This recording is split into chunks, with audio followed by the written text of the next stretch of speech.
우리가 신앙의 길을 걸어갈 때는 하나님을 바라보며 감사할 때도 많지만 사람과의 관계에서 예상하지 못한 상처를 받을 때 마음이 크게 흔들릴 수 있습니다. 함께 지내던 사람의 말 한마디나 행동 하나가 오래 마음에 남고 그 기억이 신앙생활까지 무겁게 만들 때가 있습니다. 겉으로는 아무렇지 않은 듯 예배 자리에 앉아 있어도 속에서는 서운함과 아픔이 계속 흔들리며 하나님 앞에 집중하기 어려울 때도 있습니다. 이렇게 관계에서 받은 상처는 단순한 감정의 문제가 아니라 우리의 믿음과 삶 전체에 영향을 줄 수 있기 때문에 더 섬세하게 다루어야 합니다. 그리고 상처가 깊어질수록 하나님과의 거리가 멀어지는 것처럼 느껴지지만 하나님은 그 순간에도 우리의 마음을 살피시며 다시 세워주실 수 있는 은혜를 준비하고 계십니다. 그래서 상처를 어떻게 바라보고 다뤄야 하는지, 또 그 과정에서 어떻게 믿음을 지켜야 하는지가 매우 중요합니다. 오늘은 사람에게 받은 상처가 우리의 믿음을 무너뜨리지 않도록 돕는 시선을 함께 나누려 합니다. 이 시간을 통해 흔들리는 마음이 다시 하나님께로 향하게 되는 은혜가 있기를 바랍니다. 첫째, 상처로 자신을 바라보지 않고 하나님 안에서 나를 바라봐야 합니다. 우리가 사람에게 상처를 받을 때 마음이 쉽게 흔들리는 이유는 그 말이나 행동이 사실보다 더 큰 무게로 다가오기 때문입니다. 때로는 누군가의 한마디가 오래 남아 자꾸 떠오르고 그 말이 사실인 것처럼 느껴지면서 마음이 약해지기도 합니다. 그래서 상처가 깊어질수록 자신을 바라보는 시선이 흐려지고 하나님 안에서 내가 누구인지에 대한 기준이 흔들릴 때가 있습니다. 마음이 약해지는 순간에는 나를 향한 하나님의 사랑보다 사람에게 들었던 말이 더 크게 들리는 경우가 많습니다. 이렇게 될 때 자연스럽게 마음은 다치고 믿음의 발걸음도 느려지며 하나님 앞에 나아가는 마음의 힘이 약해질 수 있습니다. 그러나 하나님 안에서 나를 바라본다는 것은 사람의 평가나 말보다 하나님의 시선을 먼저 붙드는 것입니다. 상처를 받을 때 생기는 흔한 반응은 그 상황을 떠올리며 스스로를 부정적으로 해석하는 것입니다. 내가 부족해서 이런 말을 들었는지, 내가 잘못했기 때문에 이런 일이 생겼는지 자책하게 되고, 때로는 그 마음이 깊어져 자신에 대한 시선이 왜곡되기도 합니다. 하지만 이런 순간일수록 하나님 앞에서 나를 다시 바라보는 일이 중요합니다. 하나님은 우리의 연약함을 아시고 상처 속에서도 우리를 잊지 않으시며 우리의 가치를 사람의 말에 두지 않도록 붙들어 주십니다.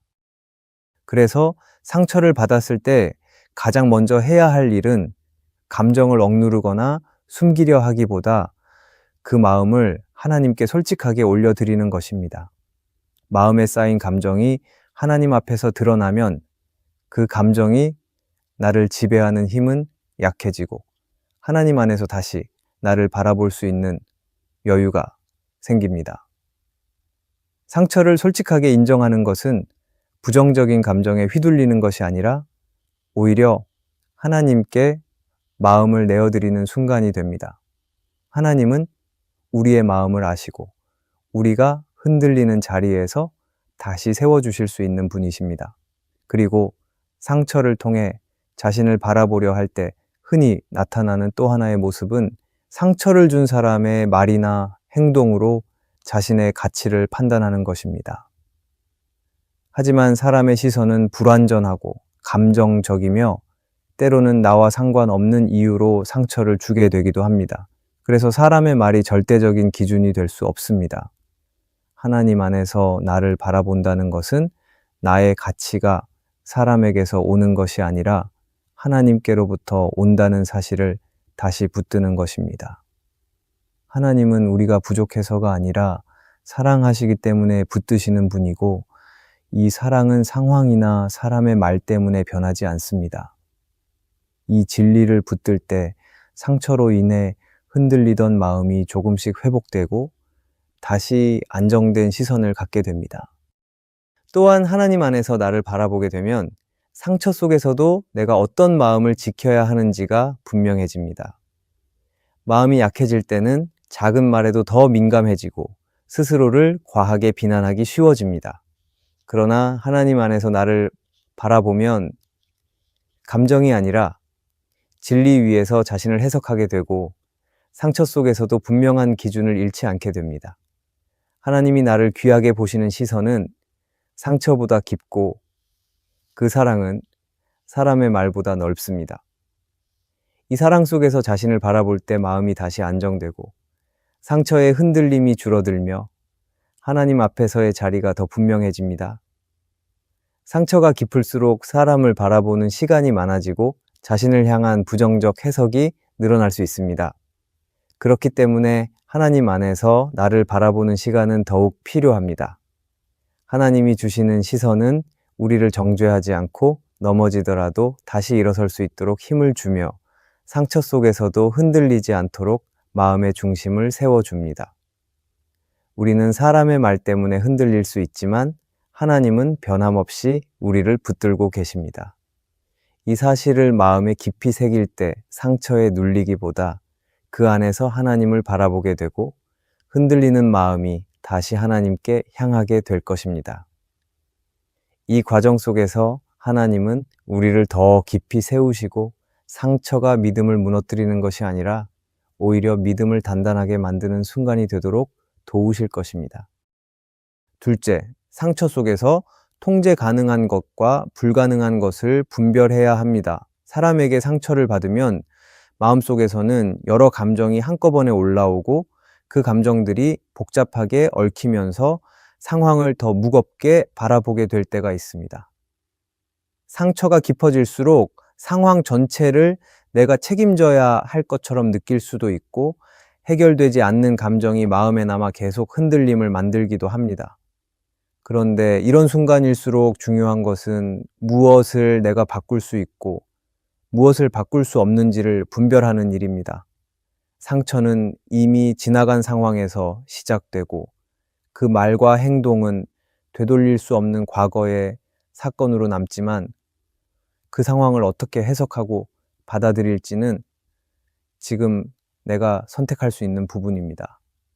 그래서 상처를 받은 이후에는 감정과 현실을 구분하려는 마음의 정리가 필요합니다. 상처를 준 사람의 행동이나 태도는 나의 통제 밖에 있지만 그 상처를 어떻게 바라보고 마음속에서 어떤 자리에 두는지는 내가 선택할 수 있는 부분입니다. 우리는 상처를 받을 때 종종 그 원인을 상대에게만 두기도 하고 반대로 지나치게 나 자신을 탓하기도 합니다. 하지만 이런 방식은 감정을 더 깊게 흔들고 회복해야 할 자리에서 오히려 마음을 더 무겁게 만듭니다. 그래서 하나님 안에서 차분히 생각해 보면 내가 할 수 없는 것과 할 수 있는 것을 구분하는 것이 상처를 다루는 첫걸음이 된다는 것을 알게 됩니다. 상처를 준 사람의 생각과 행동을 바꾸는 일은 내가 할 수 없는 부분이지만 하나님 안에서 내 마음을 지키고 정리하는 일은 내가 선택할 수 있는 자리라는 것을 인정해야 합니다. 이렇게 관점을 전환하면 마음을 지키는 것은 결코 상대에게 달린 것이 아니라 내가 하나님 안에서 붙드는 선택에 달려 있다는 사실을 깨닫게 됩니다. 그러나 통제할 수 없는 것에 마음을 집중하면 상처는 점점 더 크게 느껴지고 해결되지 않는 문제처럼 보이면서 믿음을 약하게 만들기도 합니다. 그래서 하나님은 우리에게 모든 것을 통제하려 하지 말고 하나님께 맡겨야 할 부분이 있다는 것을 알려주십니다. 상처 속에서도 하나님은 우리 마음을 돌보고 계시고 우리가 감당할 수 없는 부분을 억지로 붙들려고 할 때 오히려 더 큰 부담이 찾아온다는 것을 보여주십니다. 그래서 우리가 할 수 없는 것을 내려놓고 할 수 있는 것을 분별하려는 태도는 상처 속에서 믿음을 지키는 중요한 과정입니다. 또한 상처가 마음에 오래 남는 이유 중 하나는 계속해서 그 상황을 반복해서 떠올리고 해결되지 않은 영역을 붙들고 있기 때문입니다.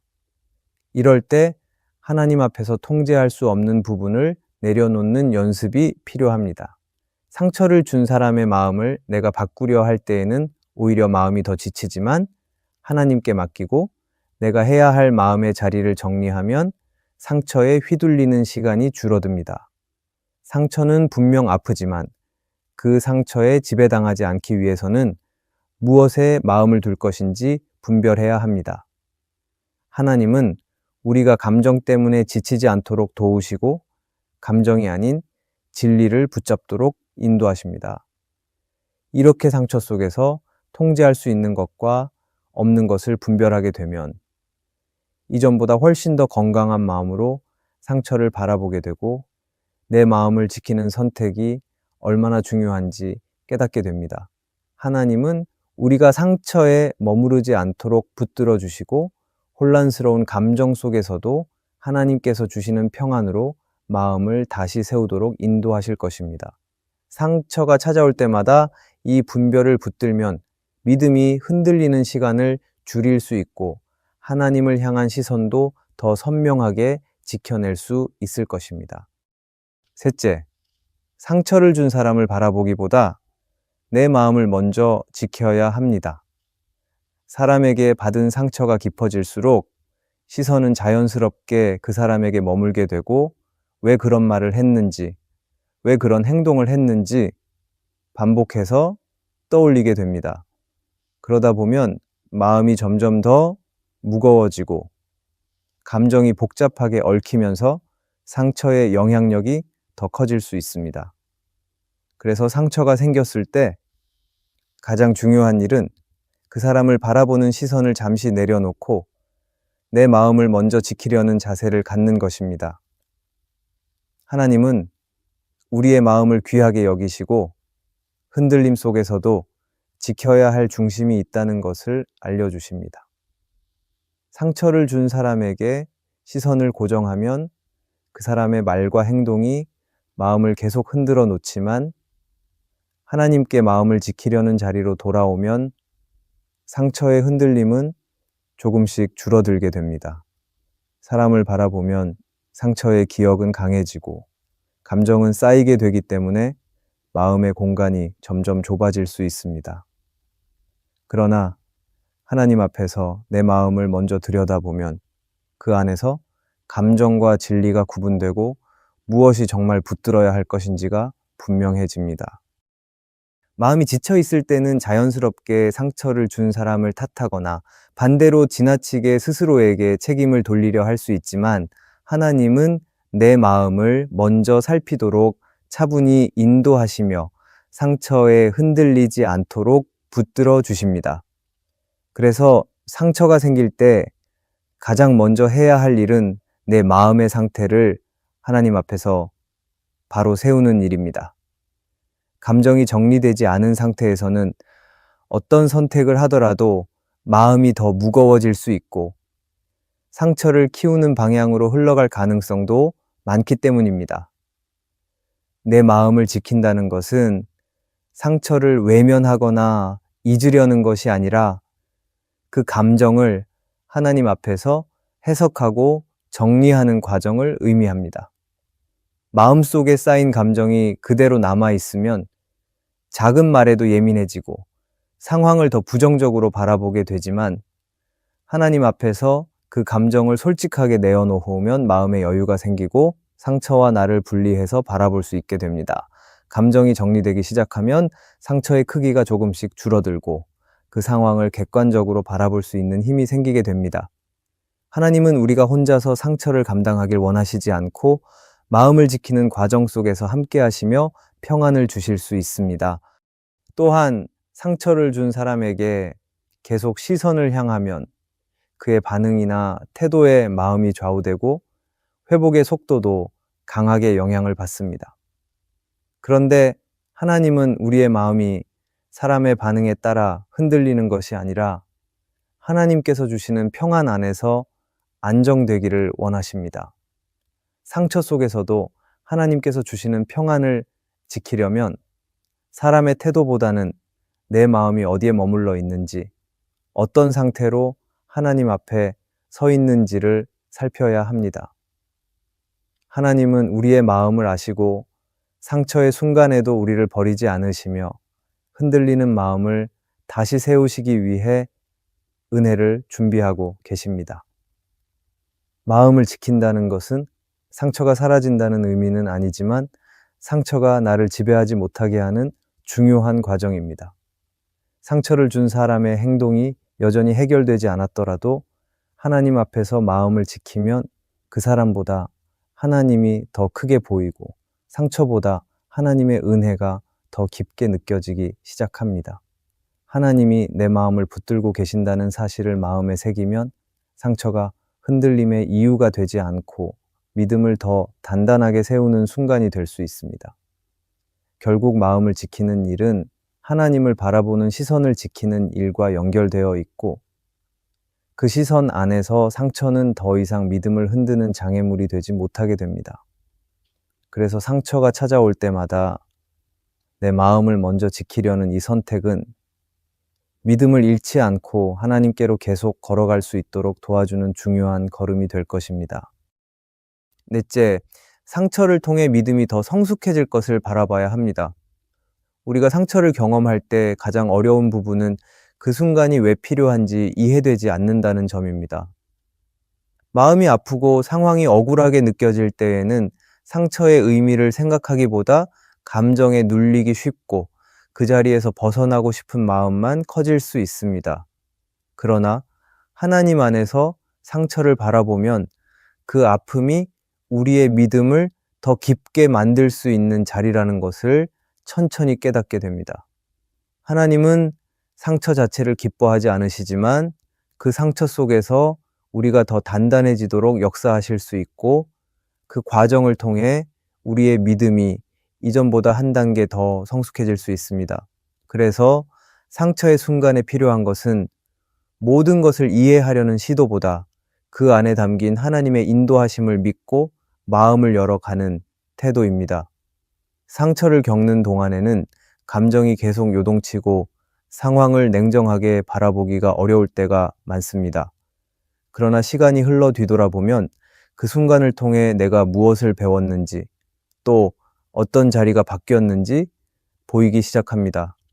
하나님은 우리의 약함을 아시기 때문에 상처를 겪는 과정에서 우리의 마음을 보호하시고 그 속에서 조금씩 자라도록 도우십니다. 사람에게 받은 말이나 행동이 마음을 무너뜨릴 수 있지만 하나님은 그 무너짐 속에서도 새로운 눈을 열어주시고 흔들리는 마음이 더 깊이 하나님을 의지하도록 이끄십니다. 그래서 상처를 겪는 순간에는 이해되지 않는 감정과 혼란이 있지만 그 과정이 끝난 뒤에는 상처를 통해 하나님이 하신 일들을 새롭게 발견하게 됩니다. 팀 켈러의 책 기도에서도 상처와 약함을 하나님 앞에 드리는 과정이 얼마나 중요한지 다루고 있습니다. 그는 우리의 연약함이 오히려 하나님을 더 선명하게 바라보게 하는 통로가 될 수 있다고 말하며 고통을 피하려 하기보다 하나님께 그것을 내어놓을 때 믿음이 더 성숙해질 수 있다고 설명합니다. 이 말처럼 상처는 단순히 아프기만 한 사건이 아니라 그 속에서 하나님께 마음을 열고 하나님께서 주시는 위로와 인도하심을 경험하는 순간이 될 수 있습니다. 상처를 하나님께 드리면 그 상처가 믿음을 무너뜨리는 이유가 되지 않고 오히려 하나님께 더 깊이 붙드는 계기가 될 수 있습니다. 또한 상처를 믿음으로 바라보면 그동안 보이지 않던 하나님의 손길이 보이기 시작합니다. 상처의 자리가 하나님이 우리를 다루시는 자리로 바뀌고 그 안에서 우리의 마음이 더 단단해지고 깊어지게 됩니다. 상처를 통해 겸손을 배우기도 하고 하나님께 맡기는 법을 배우기도 하며 이전보다 더 온전하게 하나님을 바라보는 시선을 얻게 됩니다. 그리고 이런 과정을 지나고 나면 과거에는 쉽게 흔들리던 마음이 하나님 안에서 더 안정적으로 서게 되고 상처가 다시 찾아오더라도 이전만큼 크게 흔들리지 않는 내면의 힘이 생깁니다. 우리는 상처를 겪을 때 그 의미를 바로 이해할 수 없지만 하나님은 그 과정을 통해 우리의 마음을 조금씩 다듬으시고 믿음을 더욱 깊게 하실 수 있습니다. 그래서 상처를 믿음으로 바라본다는 것은 아픔을 무시하거나 억지로 긍정하려는 태도가 아니라 그 순간에도 하나님이 함께 하시며 필요한 은혜를 주실 것을 바라는 마음입니다. 하나님은 우리의 마음을 살피시고 상처를 통해 더 단단한 믿음의 자리로 이끄실 것입니다. 그래서 상처를 겪는 순간이 결코 끝이 아니라 하나님께서 새로운 믿음의 길을 여시는 시작이 될 수 있습니다. 이렇게 상처 속에서도 하나님을 바라보게 되면 상처는 더 이상 믿음을 흔드는 이유가 아니라 하나님을 더 깊이 만나는 자리가 될 것입니다. 오늘의 말씀이 은혜가 되셨다면 댓글에 아멘이라고 적어주시면 감사하겠습니다. 여러분들이 남겨주시는 댓글은 정말 큰 힘이 됩니다. 그리고 여러분들이 눌러주시는 좋아요와 구독도 큰 힘이 됩니다. 오늘도 함께 해주셔서 감사합니다. 기도하겠습니다. 주님, 오늘 우리의 마음을 살피시고 흔들림 속에서도 붙들어 주시는 은혜에 감사드립니다. 상처로 약해질 때마다 하나님께 시선을 두고 마음을 지키기로 다시 다짐합니다. 감정과 생각을 숨기지 않고 주님께 솔직하게 올려드리며 평안을 구합니다. 상처를 통해 더욱 성숙한 믿음으로 자라가도록 우리를 인도해 주시고 필요한 지혜를 더해 주옵소서. 새로운 한 주를 걸어갈 때마다 주님이 함께 하시며 우리를 붙들어 주실 것을 믿습니다. 예수님의 이름으로 기도합니다. 아멘.